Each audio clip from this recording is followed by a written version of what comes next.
Muy buenos días o buenas tardes, que el Señor les bendiga a todos.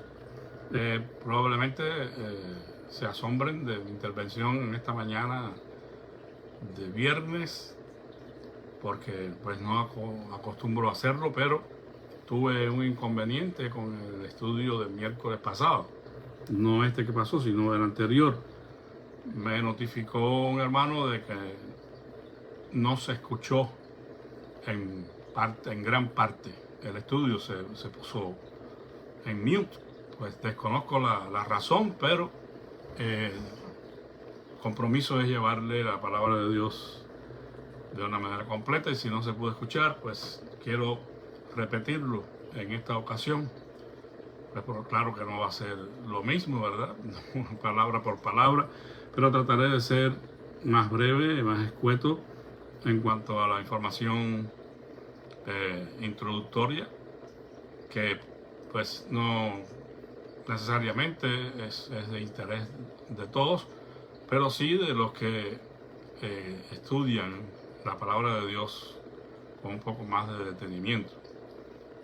Lo que estaba haciendo, comencé el miércoles anterior, fue una breve introducción al libro de Génesis. El propósito original fue hacerlo con toda la escritura, pero bueno, es una tarea muy ardua por lo pronto en cuanto al libro de Génesis. Y analizamos como primera cosa alguna terminología general que necesitamos conocer para diferenciar, ¿no?, entre algunos de estos escritos que pertenecen a la colección de libros sagrados de la Escritura, comenzando por lo que conocemos como el Pentateuco en griego, que son los primeros 5 libros de la Biblia, y que se conoce en hebreo como la Torá, es decir, la ley o la enseñanza. Había algunos términos, 5, que necesitábamos definir, y comenzamos por hablar de la Torá Shebeh al Peh, lo que literalmente significa por medio de la boca, y es una referencia a la Torá oral, a la enseñanza oral, que fue la interpretación de la Torá, de la ley, que se transmite oralmente, es decir, verbalmente, de boca a boca. Y esto se hacía de la boca de un maestro, un rabino, a sus talmidín o sus discípulos, sus estudiantes, ¿no? Lo que este maestro recibía de parte de Dios, él lo compartía con sus discípulos. Y bueno, ya estamos hablando de que lo recibía de parte de Dios, se sobreentiende que es la Torá que ya había sido revelada, ¿no?, por parte de Dios. Entonces se iba transmitiendo de generación en generación oralmente o verbalmente. Por eso se le conoce como Torá oral. Y el término hebreo, para repetirlo, es Torá Shebeh al Peh. Ahora, también definíamos la Torá Shebiktán. No estoy seguro que se pronuncien así, pero bueno, es la transliteración que tengo. Torá Shebiktán, lo que literalmente significa Torá escrita. Esta es la ley que fue escrita y entregada en rollos a los hijos de Israel por mano de Moisés, siervo del Altísimo. Incluye por extensión el resto de los escritos sagrados que conforman las Escrituras, conocidas como el Pentateuco, repito, en griego por el mundo cristiano, pero que en hebreo sería la Torá, o los primeros 5 libros de la Biblia. Pero bueno, la diferencia aquí es que esta Torá ya no es la que fue, es la misma, pero ya no ha sido transmitida más de generación en generación, sino que llegó el momento en que se escribe, ¿verdad? Moisés recibe directamente de Dios una mínima expresión de esta ley, que fueron los 10 mandamientos. Y de ahí todos esos mandamientos, de una manera explicada y ampliada, llegan a ser 613 mandamientos. Y la composición posteriormente, bueno, de todos estos libros que conforman la Torá, los primeros 5 libros de la Biblia. Entonces, Torá Chekvitán es la Torá escrita. Hablamos también de Torá Torot. Palabra Torot, transliterada al español, es T-O-R-O-T, que literalmente significa enseñanza. Torá, enseñanza, Torot, enseñanzas. Es decir, el singular y el plural, respectivamente, para indicar estas instrucciones divinas que conforman la ley. O sea, la ley, la palabra Torá, significa enseñanza, instrucción.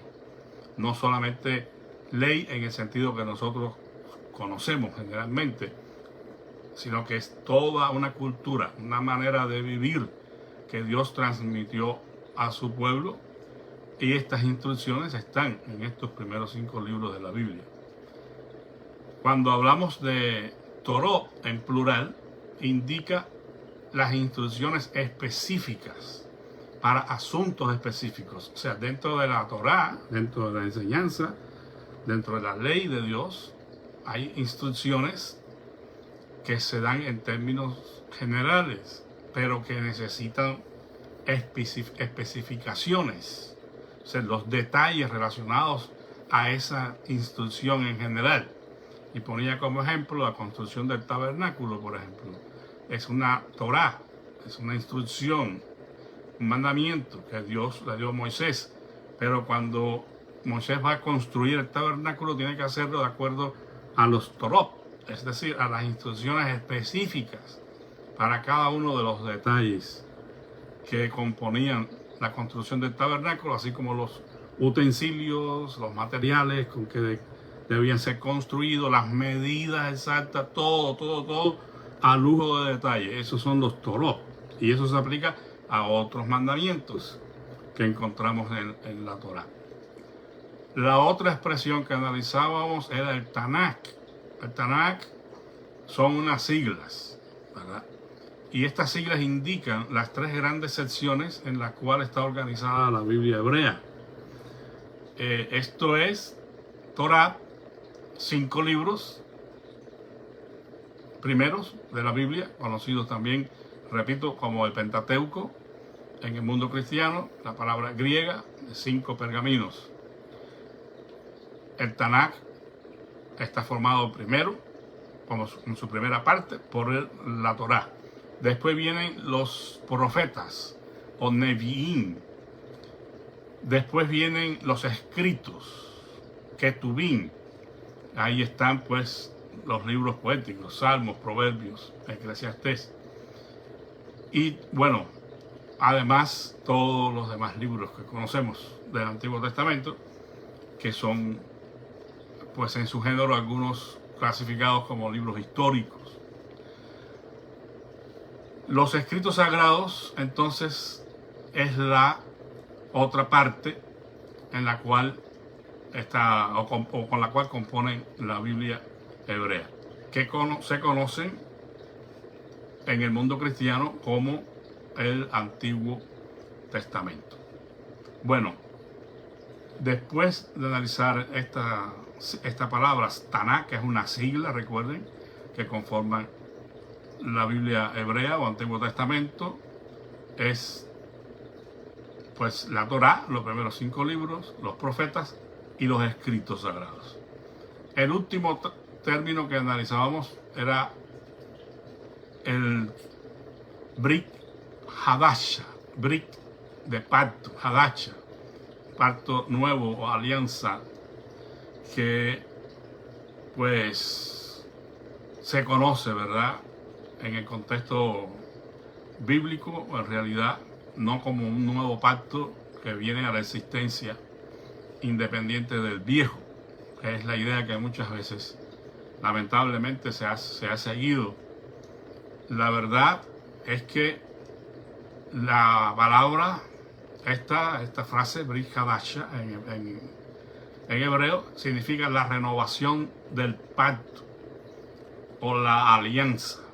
hecha por Dios con Israel. Y por extensión se vino a conocer después bajo el Nuevo Testamento como nuevo pacto o nueva alianza. Pero en realidad es una renovación del pacto que Dios había hecho ya con su pueblo. Brit Hadasha, entonces, en el contexto nuestro cristiano, es lo que conocemos hoy como el Nuevo Testamento. Bueno, después de eso hablamos del nombre que tienen estos primeros 5 libros de la Biblia en hebreo. Y dijimos que para Génesis está la palabra hebrea Bereshit, que significa en el principio. Por eso es que el libro de Génesis es conocido como el libro de los orígenes o de los comienzos. Después viene el Éxodo o Shemot, que en hebreo significa nombres, pero que después, posteriormente, en el idioma griego y en el latín se conoció como la palabra salida, ¿verdad? El éxodo, la salida del pueblo de Israel de Egipto. Pero en hebreo es Shemot, o los nombres. No hay diferencia, serían los nombres de los que salieron, ¿verdad?, del cautiverio en Egipto. Después está Levítico. Suena algo así como Wajikra. Y significa la Torá Kohanim, para los sacerdotes. Es decir, es una ley o manual para los sacerdotes. Dentro de la misma ley, valga la redundancia, para Israel está la ley o las ordenanzas específicas para los que ejercían el sacerdote, que vino a ser en primera instancia y única la tribu de Leví. Por eso el libro se llama Levítico. Después el libro de Números, Bamidbar, en el desierto, es lo que significa. Deuteronomio, que sería el 5º libro, la palabra hebrea es Devarim, que significa estas son las palabras. La segunda ley o repetición de la ley. O sea, no es una nueva ley otra vez, es la repetición de la ley. Hay una puntualización de parte de Dios de la ley a su pueblo. Quiero hacer un paréntesis, hermanos. Me vine a enterar hoy de que el estudio no se escuchó a partir de cierto momento, porque el hermano Félix me lo dijo. Pero quisiera, por favor, si usted observa que de pronto estoy hablando y ya no se escucha, que me lo deje saber, para yo poder parar y no seguir, porque estaría, no perdiendo el tiempo necesariamente, pero en cierta manera sí, porque ustedes no estarían siendo beneficiados. Así que cualquier anomalía, por favor, déjenme saber. Bueno, continuamos. Continuamos hablando de Génesis y dijimos que en efecto es el libro de los orígenes y que nos revela el comienzo de nuestro mundo, la civilización, la salvación, todos estos conceptos que conocemos, ¿verdad? Que manejamos después de una manera teológica en el Nuevo Testamento. El libro de Génesis establece el escenario para la Biblia entera. Revela la persona y la naturaleza de Dios. Presenta a Dios como el creador, el protector, el juez, el redentor de la humanidad. El valor y dignidad de los seres humanos también lo encontramos en Génesis, porque allí se nos revela que el hombre fue creado a la imagen y semejanza de Dios, que somos salvos por gracia, utilizados por Dios en el mundo. El Génesis también nos muestra, nos revela, ¿verdad?, la tragedia y las consecuencias del pecado, la entrada del pecado en el mundo y lo que se conoce en teología como la caída del hombre de la gracia de Dios o la caída del hombre. Y consecuentemente lo que esto trajo como consecuencia, que fue la separación de Dios, la muerte espiritual, la pérdida de la comunión con Dios y el juicio al cual fueron sometidas estas criaturas primeramente, y que seremos sometidos todos al final de la historia. El Génesis nos revela la promesa y la seguridad de salvación a través del pacto que Dios hace con el hombre, a través del perdón que Él ofrece y a través del Mesías prometido, que todo esto inicia en Génesis. Según los teólogos cristianos, la primera referencia a Cristo en la Biblia la encontramos en Génesis 3:15, un versículo que todos conocemos. Y bueno, no todos los estudiosos de la Biblia están de acuerdo con esto, pero es la posición más reconocida, sobre todo en el mundo cristiano. Dice, cuando el Señor habla a la serpiente, le dice: y pondré enemistad entre ti y la mujer, y entre tu simiente y la simiente suya. Esta te herirá en la cabeza y tú le herirás en el calcañar, haciendo referencia a lo que fue la crucifixión y muerte del Señor Jesucristo, que sería la herida que el enemigo logra dar y la señala como una herida menor en el calcañar. Sin embargo, la herida mortal es dada sobre esta entidad que se convirtió en el enemigo de Dios, el adversario, y que sería destruido al final de la historia de la salvación completamente por el Señor. O sería encarcelado, bueno, como querramos ver, es la exterminación de este ser junto con sus demonios en el lago de fuego. Es la historia entonces, el Génesis, del propósito y el plan de Dios para su creación, de una manera incipiente. Entonces, que la revelación, recordemos, tiene un carácter progresivo, y muchas de estas cosas solamente son el principio de esas cosas, pero después se van desarrollando, la revelación va progresando y van saliendo nuevas verdades que se desprenden de estas, porque no todo fue revelado así de un sopetón, como decimos, simplemente de una manera progresiva se va observando el plan redentor de Dios. Ahora, ¿dónde comienza el Génesis? Hablábamos de que el Génesis comenzaba con Dios mismo, en Dios mismo. Y esto era algo interesante, porque no se hace una presentación de Dios, se anuncia simplemente que Dios creó de súbito el mundo en un despliegue majestuoso de poder y propósito, que culminó con el hombre y la mujer hechos a su imagen. Es decir, que la Biblia no se detiene a presentar a Dios. No dice: en el principio había un Dios que creó los cielos y la tierra y que se llamaba tal y que habitaba acá. No. Muchas gracias, casi no veo, pero estoy viendo que el hermano Sabas Padilla, Dios me lo bendiga, está afirmando que sí se escucha. Qué bueno, gracias a Dios. Entonces, hermanos, la Biblia no está presentando a Dios, simplemente dice: en el principio creó Dios los cielos y la tierra. Y bueno, culmina esta creación con lo que llamamos en teología la corona de la creación, que es el ser humano, ¿verdad? Creados a imagen y semejanza de Dios. Muy pronto y lamentablemente entró el pecado en el mundo por la desobediencia del hombre ante la incitación de Satanás.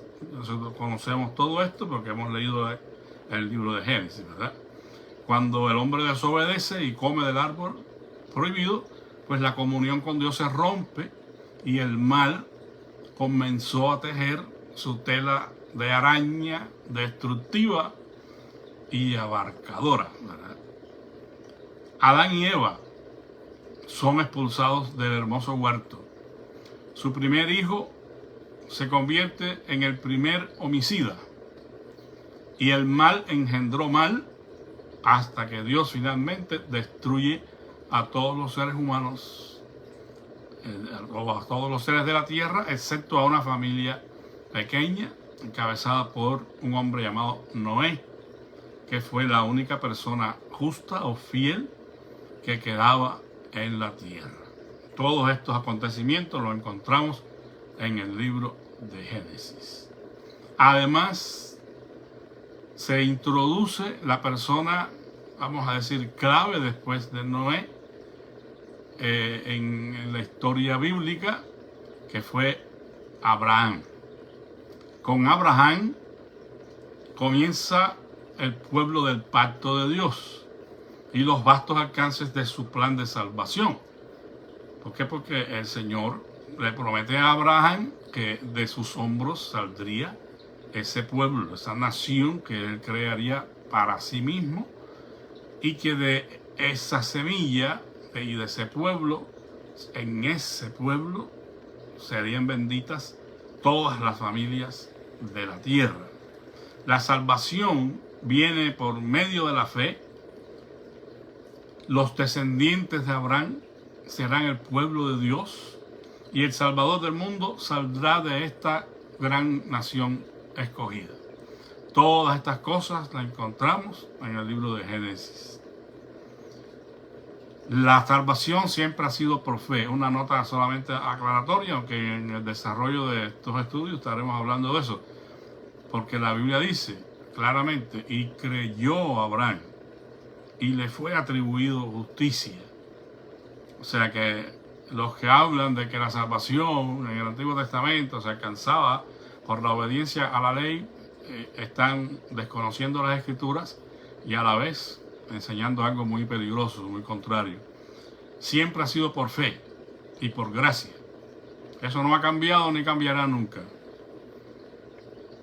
Abraham creyó y le fue atribuida justicia. Evidentemente, se espera de que el que ha creído y ha sido justificado, que vive en obediencia a la ley, a los mandamientos del Señor. Después de ser introducido Abraham, comienzan pues todas las historias de sus descendientes. La historia de Isaac, la historia de Jacob y la historia de José, que ponen énfasis en las promesas de Dios y son la prueba de que Él es fiel. Dios hizo grandes cosas por medio de esta gente común y corriente e hizo cumplir sus propósitos por medio de ellos, cosa que Él ha continuado haciendo con todos aquellos que le aman. Incluso las Escrituras testifican de que a lo vil y menospreciado del mundo escogió Dios para avergonzar a los sabios. Es decir, que ahí se manifiesta la sabiduría de Dios, el poder de Dios, la gracia de Dios, que ha escogido a lo que a los ojos y criterios del mundo no tiene valor, pero que ante sus ojos sí tienen valor. Y Dios puede hacer de esta gente estimada como nada, pues personas claves en la historia de la redención. Para Él sea la gloria y la honra. Señalábamos como de manera final en aquel estudio, creo fue más amplio, hablé más, prediqué más, aquí no estoy predicando. Hablamos de los megatemas que encontramos en Génesis, es decir, los temas grandes que encontramos en Génesis y que están en sus comienzos, ¿verdad? Muchos de ellos no se habían desarrollado como doctrinas fundamentales de la fe ni nada, pero que posteriormente se va observando de que así fueron los principios de las grandes doctrinas que se sistematizaron después. Bueno, el primer megatema ya lo mencionamos y es los principios. Ya dijimos que está contenido en esta narración, porque es una narración en estos primeros capítulos de Génesis, relatos, los relatos de la creación, se le llama. Está en Génesis 1 y está en Génesis 2 también. Dice que encontramos el principio del universo, cómo fue que fueron creados por la palabra de Dios, la palabra creativa de Dios. La tierra, ¿verdad?, ya como un señalamiento muy particular de parte del Señor, dice los cielos y la tierra, porque la tierra sería fundamental, como la casa nuestra, ¿verdad? El lugar donde habitarían sus criaturas, el lugar donde a Dios le plugo poner al hombre para que disfrutara de su creación y la sojuzgara. El principio de la raza humana, consecuentemente, el principio de la familia, cuando Dios une a Adán y a Eva y le ordena que se procrearan.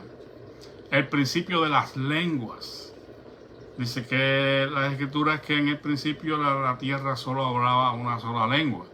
No se revela cuál lengua fuera, pero según los estudiosos fue el hebreo. Después en la Torre de Babel encontramos cómo es que se dieron las circunstancias para que surgieran otros idiomas. Y bueno, ya ustedes conocen la historia. Los animales como parte de la creación, que están también en principio en Génesis. Las plantas, el pecado y el plan de salvación. Todo esto lo encontramos en el Génesis como principio. Lo que nos revela es que Él, el Señor, es el creador y sustentador de su creación. Y le concede un inmenso valor. O sea, Dios cuida de su creación. Dios ama a su creación en su totalidad. Y como vamos a ver después, cuando hablemos de la mayordomía, va a haber problemas. Porque el hombre ha abusado de la autoridad delegada de parte de Dios y ha violado el mandamiento de cuidar de la creación.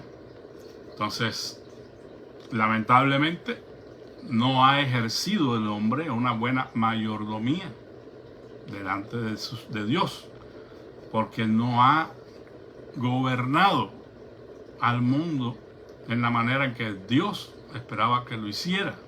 Simplemente abusó de su autoridad, hizo cosas que dañaron la creación. Ya hablamos, bueno, del deterioro de la capa de ozono, la matanza indiscriminada de animales, la tala de árboles, las guerras o los ensayos nucleares y todo eso, que lamentablemente ha sido consecuencia del pecado y ha destruido la creación.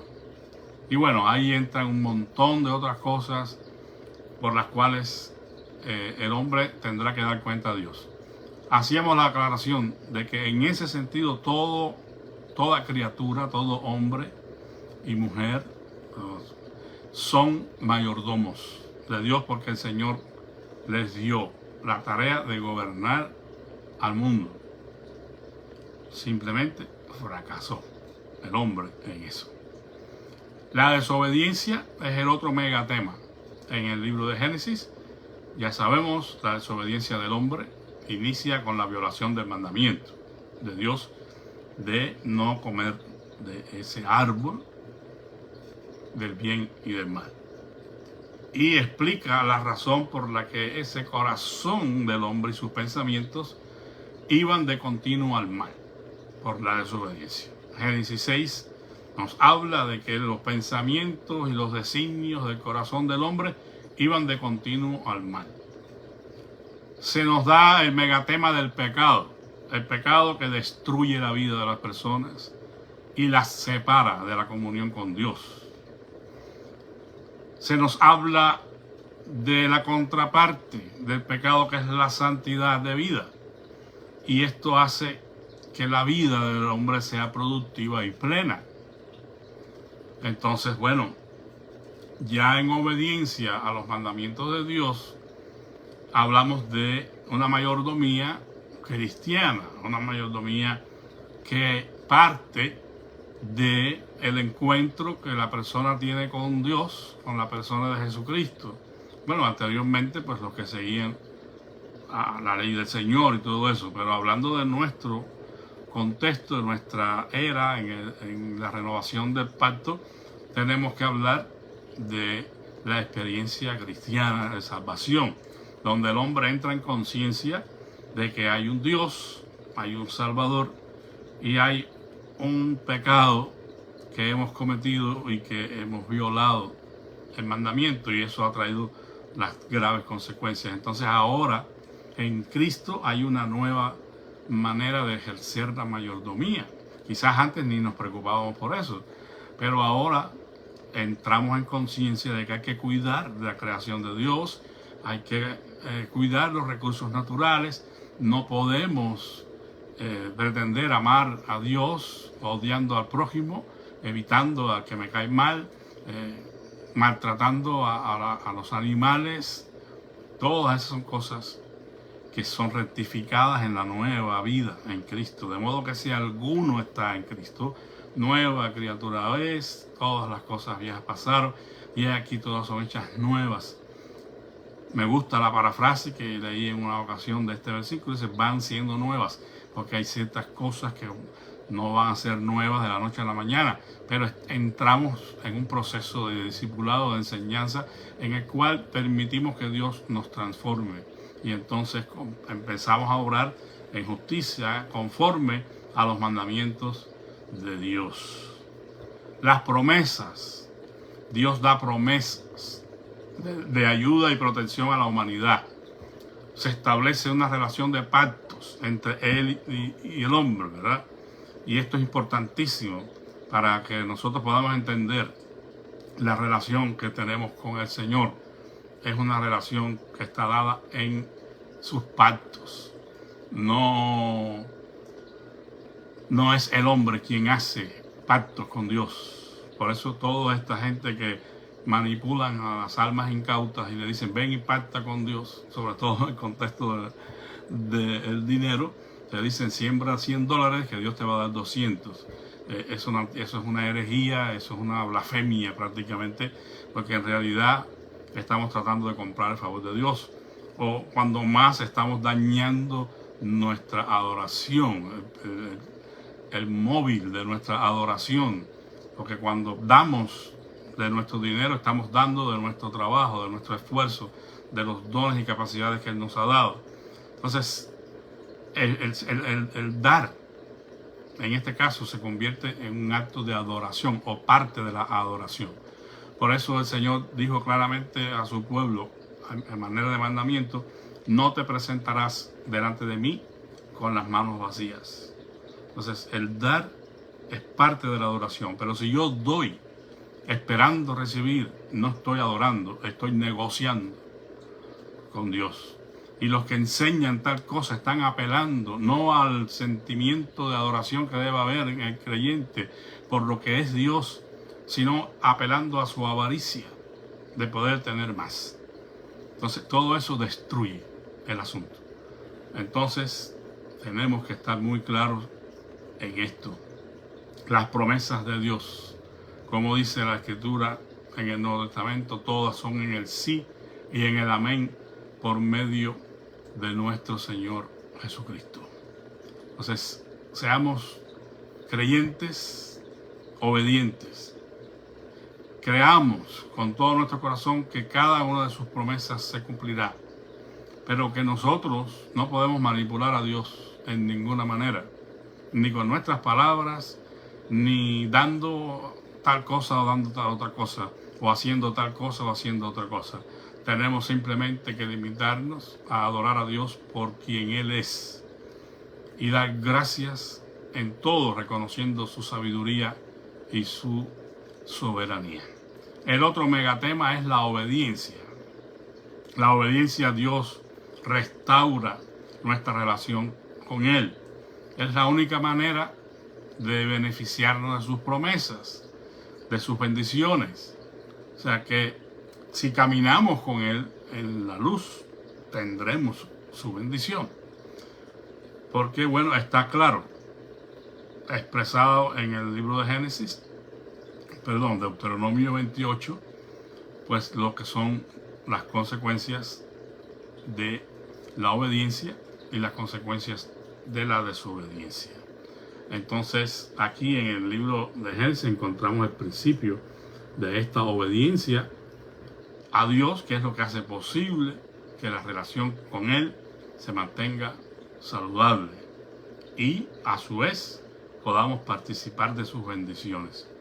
El otro megatema fue la prosperidad y puntualizábamos que según el Génesis y toda la Escritura, la prosperidad que recibimos de parte de Dios es mucho más que bienes materiales. Porque podemos ser engañados con esto también y manipulados. La gente piensa en prosperidad en términos de dinero, de riquezas, de bienes materiales. Pero realmente ese no es el punto central de la prosperidad que Dios promete a sus hijos. Porque pues, hay mucha gente que hasta son enemigos de Dios y tienen millones y billones y trillones de dólares. Son inmensamente ricos y no tienen temor de Dios. Entonces podemos decir que son prósperos desde el punto de vista bíblico. Desde el punto de vista bíblico son andrajosos, son menesterosos, son homeless. Si queremos usar una palabra aquí famosa en Estados Unidos, son mendigos. No tienen nada, absolutamente. ¿Por qué? Porque la prosperidad verdadera, según la Biblia, es prosperidad y plenitud de vida espiritual. ¿Por qué? Porque son el resultado de la obediencia a Dios. Entonces, si la prosperidad no está conectada a la obediencia a Dios, no está prosperidad. Más bien es algo que nos va a hacer daño. Porque ni siquiera vamos a saber usar bien esos recursos que Dios nos ha dado. Como pasa con esta gente que no tienen temor de Dios y son multimillonarios. Claro, no podemos meter en un saco a todo el mundo, pero la mayoría vive para sí y para satisfacer sus caprichos y sus deseos. Entonces, tal prosperidad no es la que glorifica a Dios. La prosperidad bíblica es la que va de la mano con la prosperidad espiritual. Dice, la bendición de Jehová enriquece al alma y no añade tristeza con ella. Enriquece la vida de la persona integralmente, en todos los órdenes, pero principalmente en su relación con Dios. Le escribía Pablo, aquel hombre en el Nuevo Testamento, a Filemón, que él deseaba que prosperara en todo. Dice, así como prospera tu alma. O sea, de la misma manera que estás prosperando en tu vida, en tu relación con Dios, pues también deseo que prosperes en todo. Ahora, recordemos que especialmente la prosperidad que Dios promete a sus hijos obedientes no es tanto la prosperidad de ellos como lo que ellos hacen, lo que ellos emprenden para la gloria de Dios. Dice el Salmo 1, bienaventurado el varón que no anduvo en consejo de malos, ni anduvo en camino de pecadores, ni en silla de escarnecedores se ha sentado. Será como árbol plantado junto a la corriente de agua, que da su fruto en su tiempo y su hoja no cae. Y todo lo que hace prosperará. O sea, es más en lo que el justo hace, que tiene la aprobación, el buen visto de Dios, lo que lo hace próspero. Dios prospera la obra del hombre justo. Pero no necesariamente eso quiere decir que el hombre justo vaya a ser prosperado a niveles de riquezas incontables. No. Seamos realmente prósperos en el conocimiento de Dios, en el temor de Dios. Cuando estamos nosotros viviendo en esa vida plena que Él ha prometido a los que le aman, nos encontraremos prosperando en todas las cosas. Pero recordemos que incluso esa prosperidad está en el marco del pacto La palabra hebrea shalom, que conocemos como paz, y que forma parte, o formaba del saludo que se daban entre ellos, y que decían shalom cuando se iban, shalom cuando llegaban. Es una palabra que encierra la vida de paz íntegra que viene a ser parte de la persona que teme a Dios. Es un estado, una condición de vida que se vive, valga la redundancia, para la gloria de Dios, bajo sus mandamientos. Entonces, es paz con Dios por medio de nuestro Señor Jesucristo, y es paz con uno mismo, y es paz con el mundo que vivimos, y es paz con nuestros semejantes. O sea, es algo que es inherente ya a la nueva vida que tenemos en el Señor. Y tal es así que podemos decir que hay personas, y de eso es testimonio la historia, que no poseyeron riquezas, y hoy hay personas que no poseen riquezas y que viven incluso en otros lugares del mundo menos afortunados, y que viven en el shalom de Dios, viven en la paz de Dios, porque están en paz con Dios y con sus semejantes. Tienen carencias, sí. Son perseguidos incluso, sí. Mueren por causa de su fe, sí. Pero son gente que vive en la paz de Dios. Asegurémonos de eso. Busquemos esa paz, busquemos esa bendición. Y no tanto eso como buscar al dador de estas cosas. Que muchas veces nos equivocamos y hacemos énfasis en cosas que la Biblia no nos manda hacer. El Señor ni siquiera nos manda a buscar estas cosas. El Señor nos manda a buscarlo a Él. Así dice el Señor a la casa de Israel: buscadme y viviréis. O sea, no tanto vamos a ir detrás de estas cosas como aquel que da las cosas, que es nuestro Dios. Bueno, amados hermanos, aquí fue donde yo me quedé la semana antepasada. Ya después, este miércoles, continué y sí se escuchó el estudio. Espero que hoy sí se haya escuchado y lo puedan completar, ¿verdad? A veces estas cosas sorprenden a uno, ¿verdad? Los teléfonos y las computadoras, y yo no estoy muy diestro en esto. Y a veces el teléfono empieza a sonar, que si el azúcar, que no sé qué, y cuando viene a ver uno mete el dedo donde no tenía que meter. No sé qué habrá pasado, pero bueno, gracias a Dios que ya hoy sí se escuchó, y por favor déjenmelo saber. Si el hermano Félix no me dice, yo estoy creyendo que todo el mundo escuchó el estudio. Que Dios me los bendiga, que tengan una feliz tarde y un feliz fin de semana. Que la paz de Cristo sea con todos. Amén.